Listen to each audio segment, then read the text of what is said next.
Nous recevons Serge Braun, qui est directeur scientifique de l'AFM Téléthon.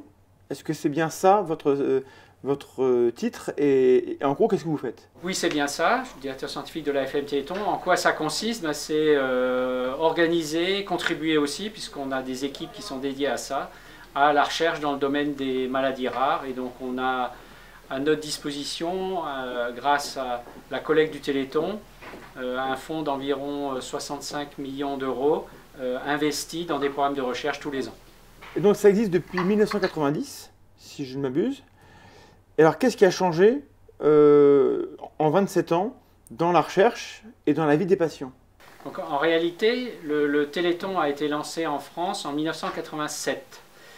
Et c'est d'ailleurs une année qui est importante pour nous à plus d'un titre. En 1987, à l'époque, on ne connaissait pratiquement rien des maladies rares. On ne connaissait que très peu, une poignée de gènes responsables de ces maladies rares. Parce que la plupart des maladies rares sont des maladies génétiques.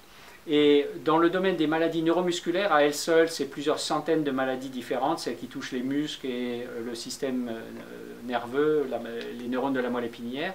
Eh bien, on ne connaissait qu'un seul gène, il venait d'être découvert en 1987, c'était le gène de la myopathie de Duchenne, maladie emblématique du Téléthon. Et donc l'époque, c'était un désert scientifique et médical.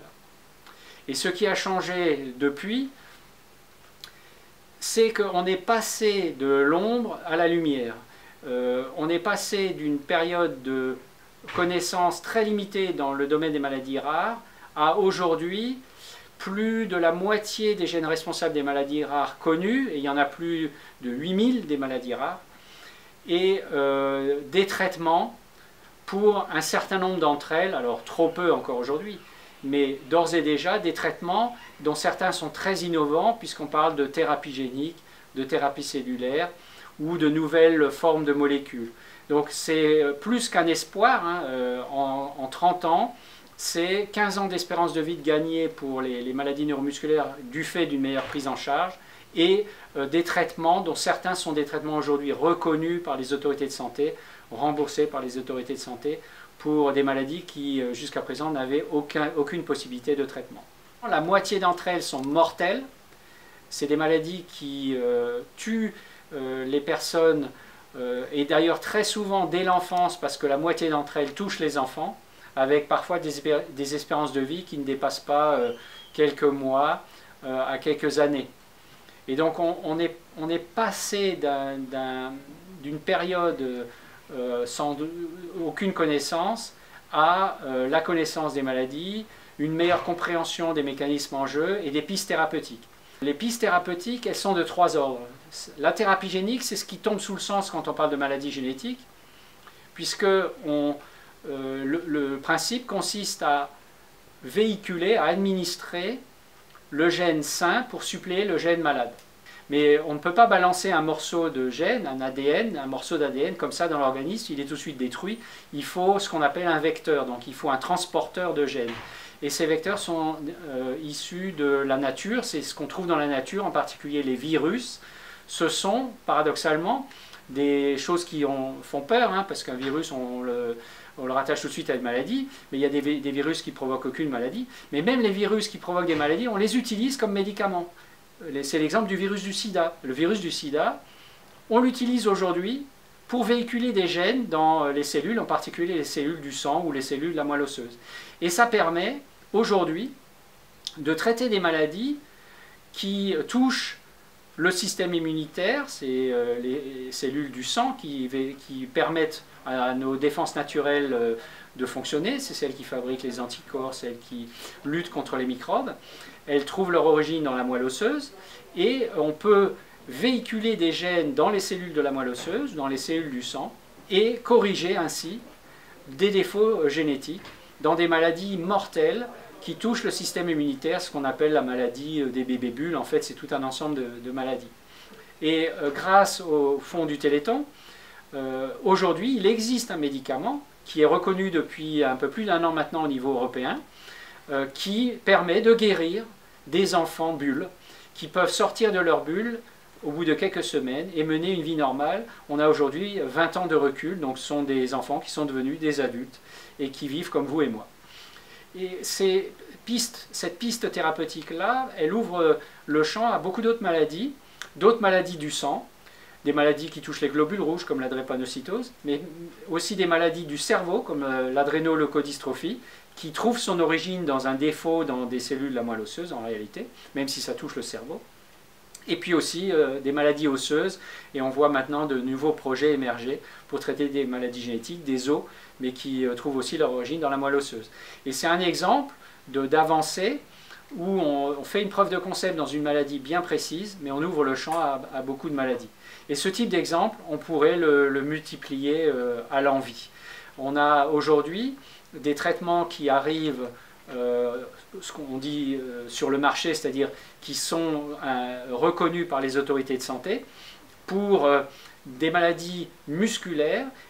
C'est une forme de thérapie génique un peu particulière.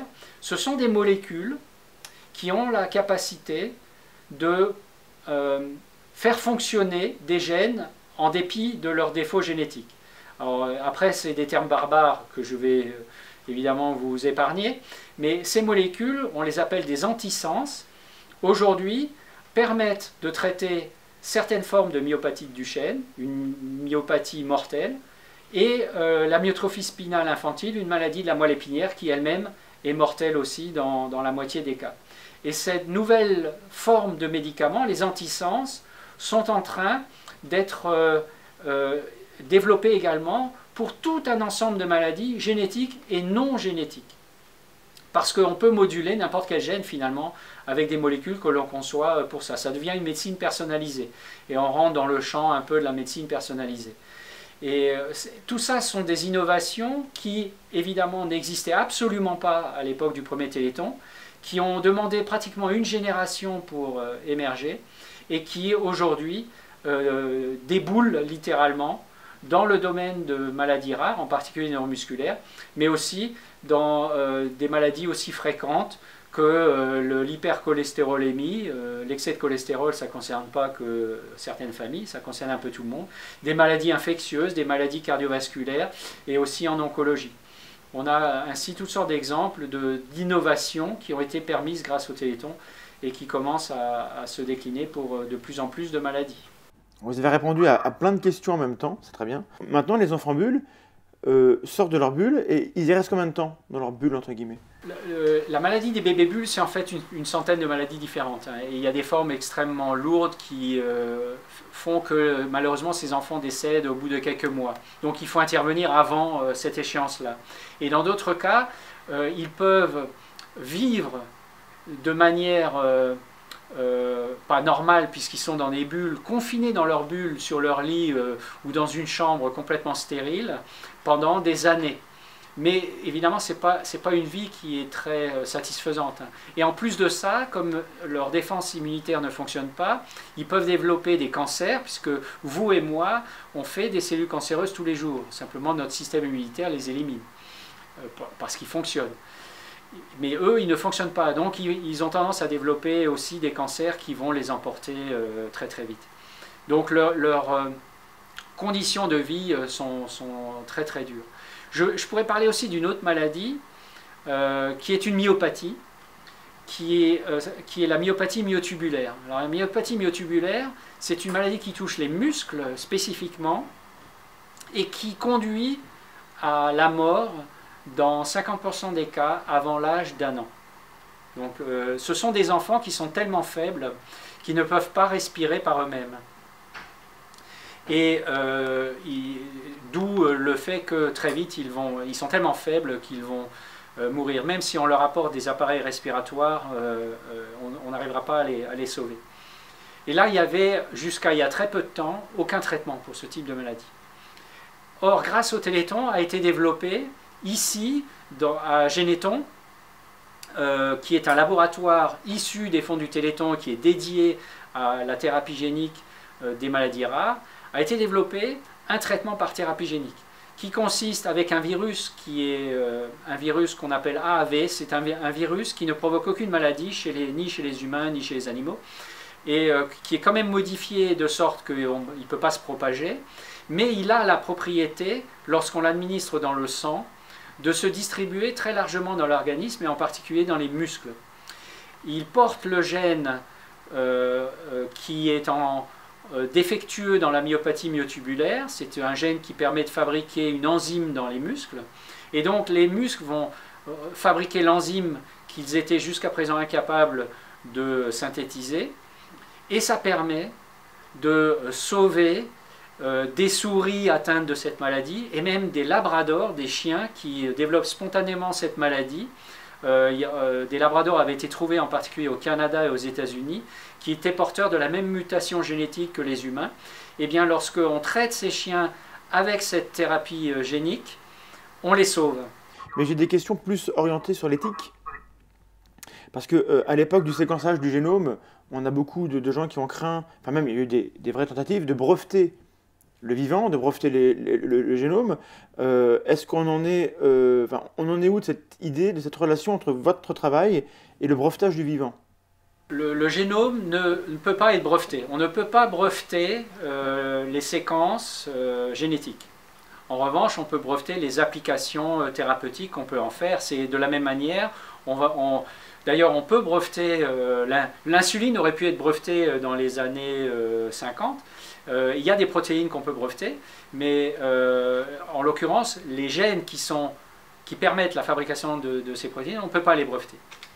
Et à l'époque, lorsque Généton a publié les premières cartes du génome en 1992, donc 2 ans après sa création, ça l'a été sans aucun dépôt de brevet. Ça a été mis à disposition de la communauté scientifique, d'ailleurs très symboliquement lors d'une cérémonie à l'UNESCO.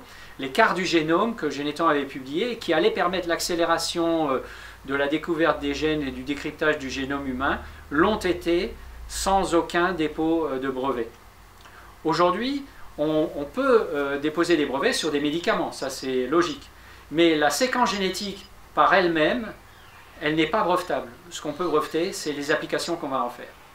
Après, il y a d'autres questions qui sont éveillées par ce qui devient une médecine personnalisée, vous avez utilisé le terme.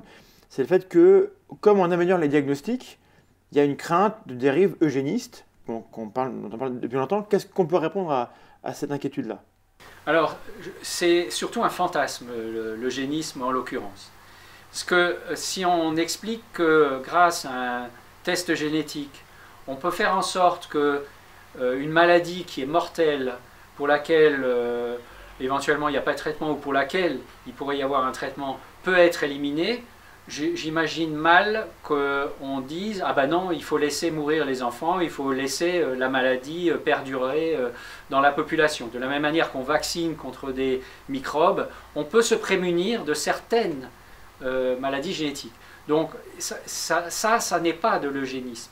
L'eugénisme, ça consisterait à, sur la base de tests génétiques, de sélectionner des embryons ou des personnes qui seraient, je ne sais pas moi, plus intelligentes, plus fortes ou autres. Mais heureusement, ces propriétés-là, ces fonctions-là, même l'intelligence, c'est tellement plus compliqué que ça ne peut pas se résumer à un ou quelques gènes, c'est beaucoup plus complexe que ça. Et c'est pour ça que je dis l'eugénisme, en fait, c'est du fantasme. Ici, on parle de maladies mortelles contre lesquelles on veut se prémunir. On ne parle pas de sélectionner des populations ou des personnes sur la base de fonctions particulières de type taille, intelligence, couleur des yeux ou des cheveux. Ça relève du fantasme. L'eugénisme est évidemment quelque chose qui n'est pas autorisé, qui est complètement interdit. En revanche, se prémunir contre telle ou telle maladie, c'est un devoir. Alors, autre question éthique. Bien souvent, il faut un modèle animal. On en est où de la limitation, enfin, du raffinement, réduire, raffiner, remplacer, qui sont la règle en éthique pour ne plus passer par l'animal quand on peut faire autrement. Depuis 30 ans, j'imagine qu'il y a eu plusieurs étapes. Vous en êtes où sur le lien entre vos recherches, à vous et aux différentes équipes, et le modèle animal? Alors, il y a un principe qui est un principe éthique qui a été élaboré, et c'est très intéressant d'ailleurs de connaître l'histoire de ce principe éthique.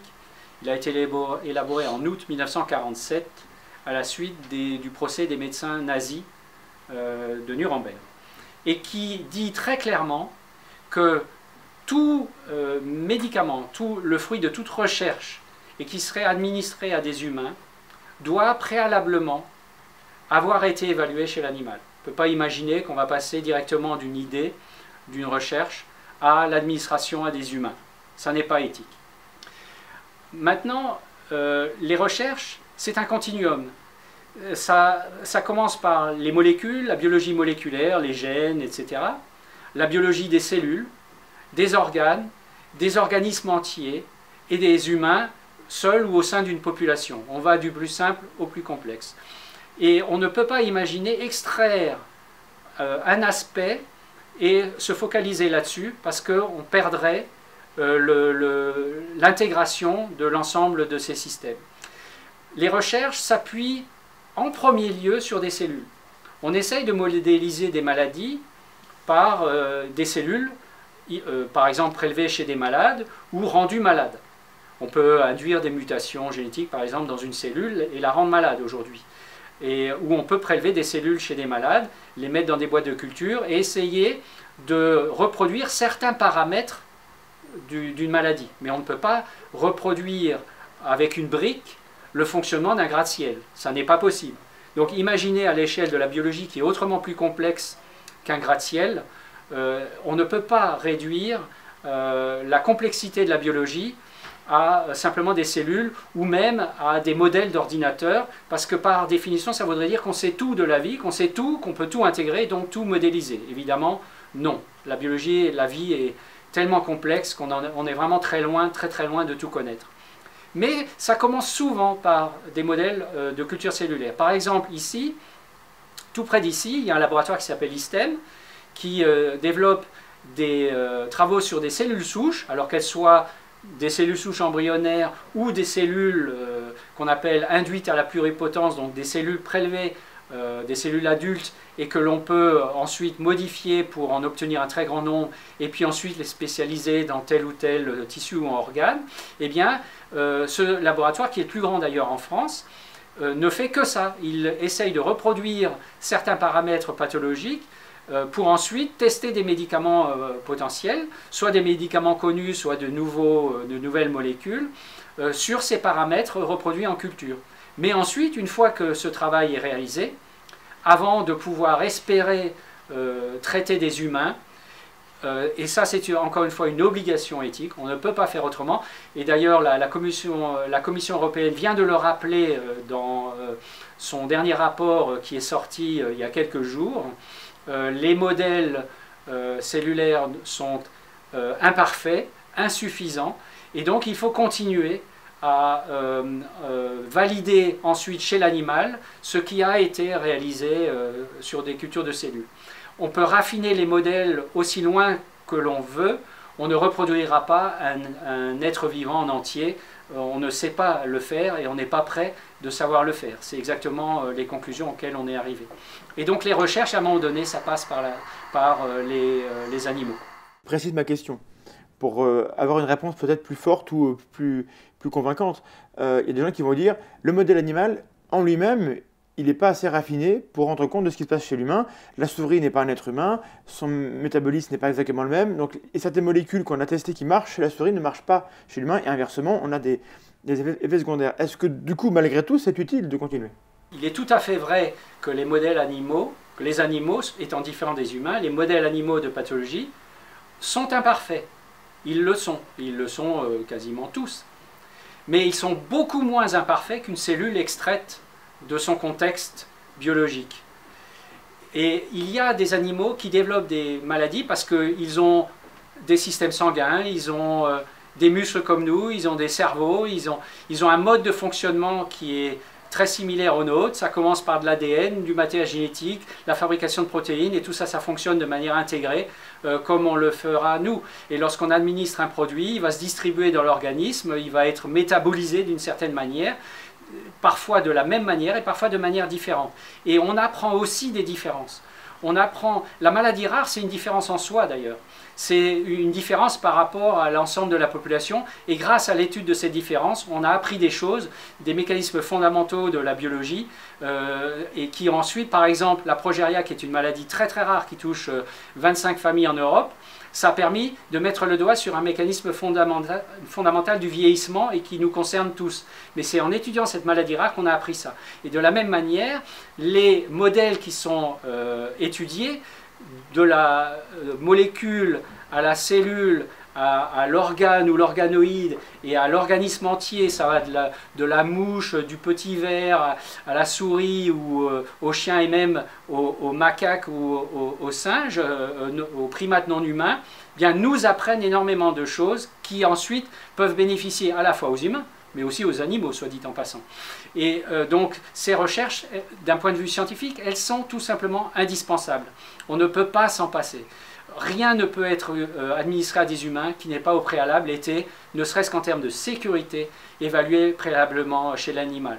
Et effectivement, il y a des approches thérapeutiques qui peuvent très bien fonctionner chez la souris et qui malheureusement ne fonctionneront pas chez l'humain. Et si ça se révèle par exemple toxique chez la souris, alors là c'est certain, on ne l'administrera jamais à des humains. Et donc on limite les risques, on ne les élimine pas, on les limite. Et ça fait partie aussi du devoir, d'un devoir éthique, d'éthique humaine en l'occurrence.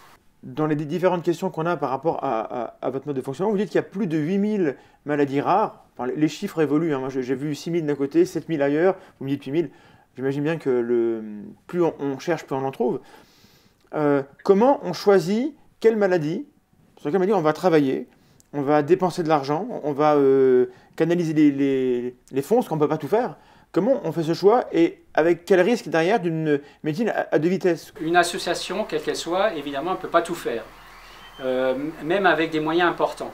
Si je donne l'exemple des fonds qui sont collectés au Téléthon, de l'ordre de 90 millions d'euros tous les ans, bien, ça ne suffit pas, très souvent, pour développer ne serait-ce qu'un médicament.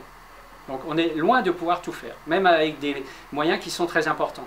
Et comment on a essayé de résoudre, ou au moins en partie, cette quadrature du cercle, c'était de se dire, on va miser sur des recherches, on va mettre le paquet sur un certain nombre de recherches qui vont permettre de faire des preuves de concept, même sur un nombre limité de maladies, mais dont on sait que ça va pouvoir ensuite se décliner sur un nombre important de maladies.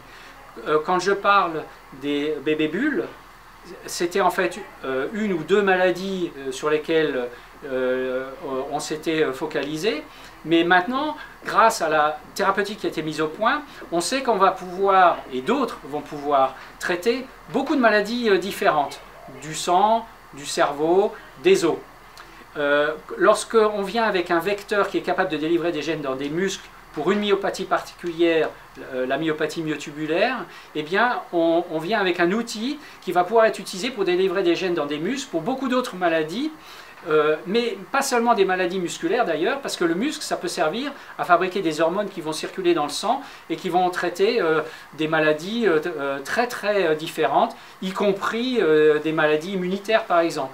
Donc lorsqu'on traite une maladie génétique du cerveau, on vient avec un outil qui va être délivré dans le cerveau, qui est capable d'aller dans le cerveau, et qui va pouvoir être utilisé après pour traiter beaucoup d'autres maladies neurodégénératives et pas seulement des maladies génétiques. Quand on vient avec un produit de thérapie génique ou des molécules pour traiter des maladies génétiques de la rétine, eh bien on sait que ces mêmes outils, et d'ailleurs ils sont déjà en train d'être développés pour traiter des maladies beaucoup plus fréquentes encore de l'œil, comme la dégénérescence maculaire liée à l'âge. Quand je parle de la progéria, une maladie génétique extrêmement rare de vieillissement prématuré, où les enfants décèdent de vieillissement à l'adolescence, le mécanisme en jeu, c'est un mécanisme qui est en jeu dans notre vieillissement, à vous comme à moi. Et les thérapeutiques qui sont en train d'être développées pour la progéria, il n'est pas exclu que demain, on puisse les utiliser pour vieillir moins vite, vous et moi. Et j'espère vraiment demain, parce que le temps passe vite, hein. Donc, en misant sur un nombre restreint de maladies, en mettant le paquet, plutôt que de saupoudrer la recherche, vous mettez 20 000 ou 30 000 euros sur un programme de recherche, jamais ça deviendra un médicament. Il faut un téléthon pour mettre au point un médicament. Et comment ces recherches sont décidées? Eh bien, nous appuyons sur un conseil scientifique qui est un conseil scientifique indépendant. Nous avons un panel de 6000 experts dans le monde. En fonction de leur expertise, on peut faire appel à eux pour évaluer les programmes de recherche qui nous sont proposés ou que nous-mêmes on aurait envie de mener. Et ce conseil scientifique, qui est restreint à une centaine de membres, à un peu moins de 100 membres aujourd'hui, mais avec un panel d'experts par ailleurs en appui, eh bien, il évalue tous les projets, du plus petit au plus gros. Il les évalue en amont, il les évalue pendant et après. Et il émet un avis, et ensuite les administrateurs de l'AFM décident de financer ou pas en fonction de cet avis. Je dirais qu'à 99%, les avis sont suivis. Et les administrateurs de l'AFM Téléthon, ce sont des malades et des parents de malades. Ce n'est pas des gens du showbiz, ce n'est pas des businessmen, ce n'est pas des chercheurs, sauf si à la limite ils sont eux-mêmes concernés par la maladie, on a un exemple, mais ce sont d'abord des malades et des parents de malades, mais qui s'appuient sur un conseil scientifique indépendant. Et ce processus d'évaluation et de suivi des programmes de recherche, il a été validé par la Cour des comptes. On est scruté tous les ans par des organismes de certification et de temps en temps la Cour des comptes vient nous voir. Elle est venue nous voir en 2014. Elle nous a scruté pendant 2 ans. Vous imaginez la Cour des comptes qui vient chez nous pendant 2 ans. Et ils ont publié leur rapport en juin 2016 et qui conclut très clairement, c'est un rapport qui est extrêmement positif et qui montre l'adéquation de nos actions avec nos missions. Donc tout ce processus-là, il est évidemment validé et complètement indépendant. Quelle est la relation entre le chercheur et le malade?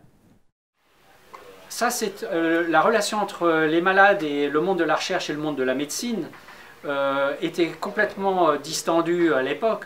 Et aujourd'hui, elles sont beaucoup plus étroites parce que le malade, c'est un expert. Il est expert de sa maladie. Et qui mieux que lui peut expliquer l'importance de corriger tel ou tel symptôme ou de l'impact que va avoir un traitement dans le cadre de sa maladie. Dans la mesure où, en plus de ça, dans le cadre associatif, les malades sont regroupés et s'appuient sur des experts, mais alors de manière vraiment indépendante, eh bien, ils acquièrent une autre expertise qui est aussi de participer, de contribuer au processus de la recherche.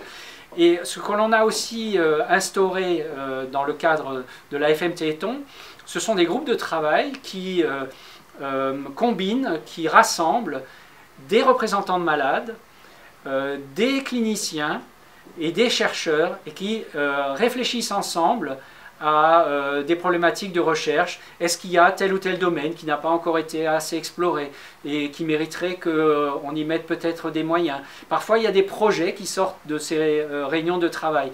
Donc, les malades participent au processus de la recherche. Et aujourd'hui, les malades sont aussi représentés dans la plupart des instances des agences de santé, que ce soit en France ou au niveau européen. Ils contribuent à l'évaluation des traitements qui sont proposés par ces agences en vue de l'utilisation chez l'homme. Et ils ont leur expertise à apporter dans ce but-là. Donc ils participent à la conception de la recherche et à son évaluation à tous les niveaux.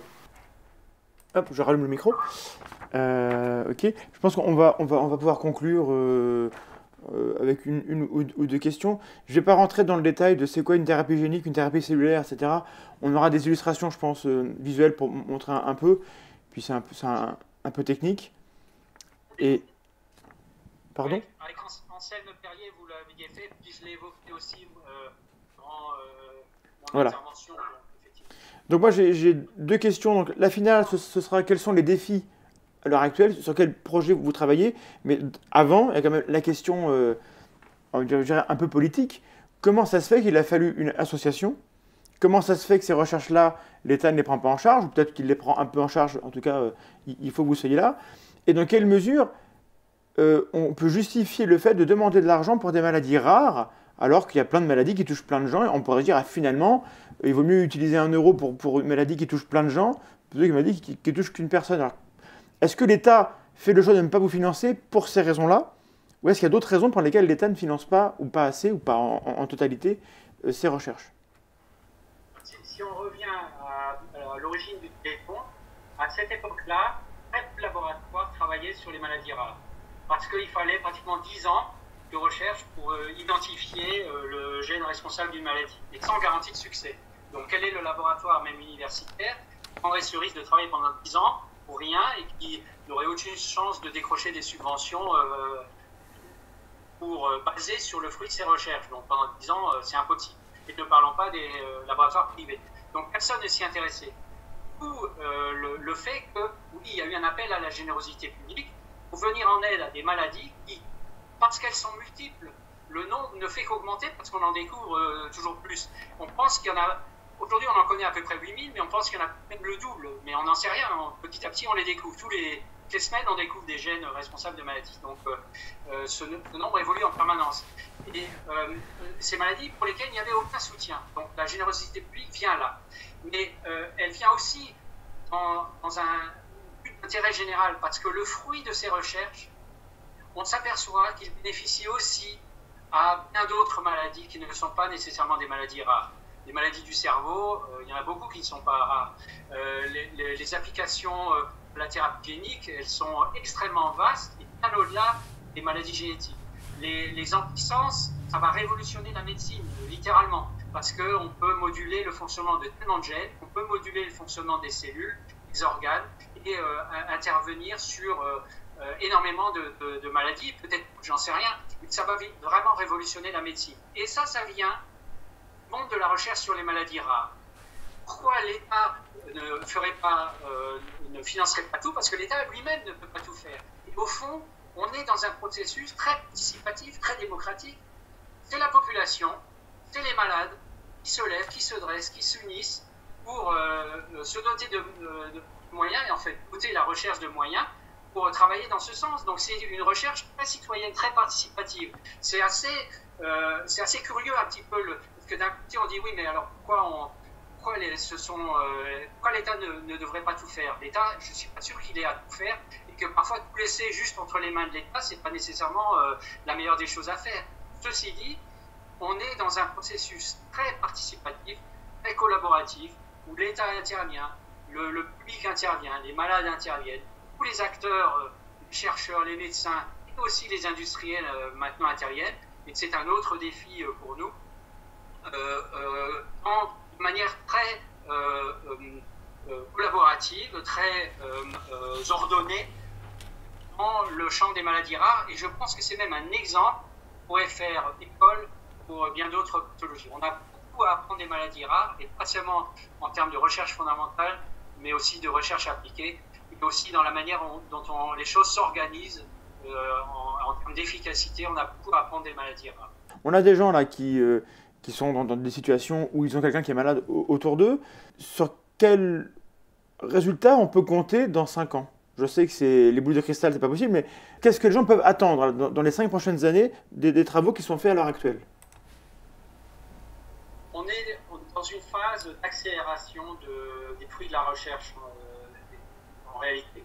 C'est-à-dire qu'on a les 3 grandes pistes que j'ai évoquées, la thérapie clinique, la thérapie cellulaire, la pharmacologie, les molécules, et souvent des nouvelles formes de molécules qui commencent à être évaluées chez l'homme dans le cadre d'essais cliniques, qui deviennent des traitements reconnus maintenant par les agences de santé pour un petit nombre de maladies.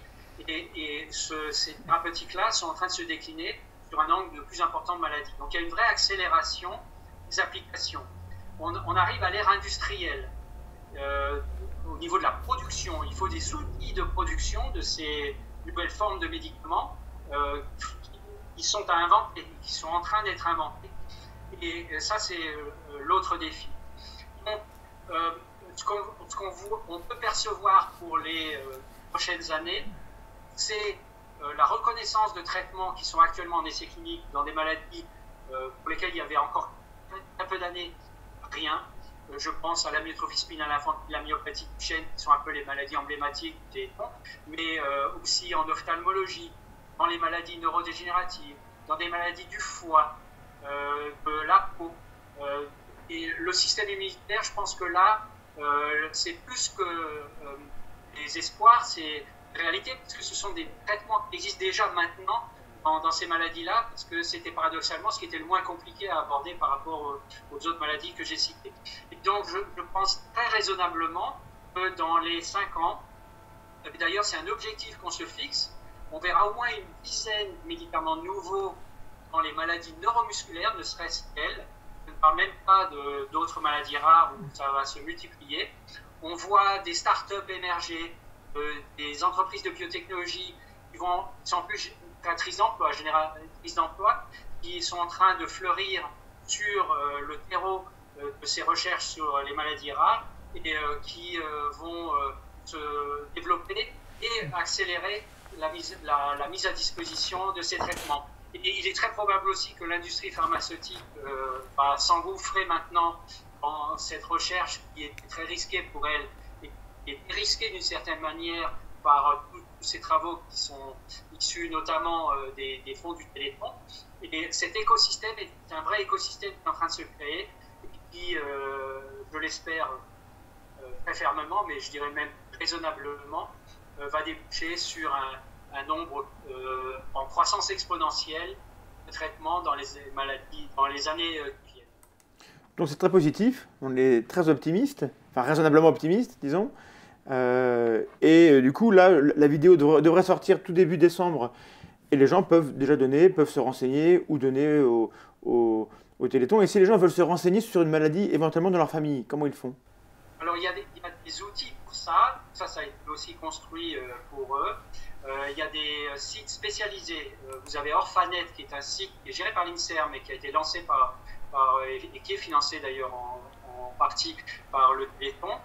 Vous avez toutes les informations qui concernent votre maladie, telle ou telle maladie rare, tel ou tel gène.